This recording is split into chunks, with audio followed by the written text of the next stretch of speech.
Week start ஆனாலும் சரி end ஆனாலும் சரி என்னோட லஞ்ச் பாக்ஸில் கெசடியா கண்டிப்பாக வந்துடும். இன்றைக்கி சிக்கன் கெசடியா தான் பண்ண போகிறேன். சிக்கனில் கொஞ்சமாக ginger garlic paste, chilli powder, cumin powder, coriander powder, turmeric powder, lemon juice add பண்ணிக்கிறேன். அதை அப்படியே பேனில் சேர்த்துக்கோங்க. கொஞ்சமாக சால்ட் சேர்த்துக்கோங்க. சைட்லேயே வந்து நான் ஆல்மண்ட் ஃப்ளார் டாட்டியாவையுமே ஹீட் பண்ணுறேன்.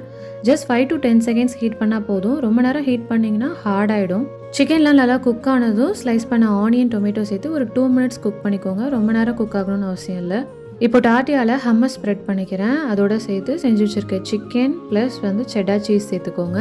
இதை அப்படியே ஃபோல்ட் பண்ணி எப்போதும் போல் தோசைக்கல்லில் போட்டு எடுக்க போகிறேன். லைட்டாக பட்டர் போட்டு கெசடியாவோட கிறிஸ்பினஸ் உங்களுக்கு எந்த அளவுக்கு வேணுமோ அந்த அளவுக்கு குக் பண்ணிக்கோங்க. நான் இன்றைக்கி ஹம்மஸ் ஸ்ப்ரெட் பண்ணியிருக்கேன். நீங்கள் மைனஸ் வேணாலும் ஸ்ப்ரெட் பண்ணிக்கலாம். என்னோட பசங்களுக்கு ஹம்மஸ் ரொம்ப பிடிக்கும். அதனால நான் அந்த ஹம்மஸ் அடிக்கடி வாங்குகிறேன் காஸ்கோவில். அதுவும் இல்லாமல் இது ஆலிவ் ஆயிலில் பண்ணுது.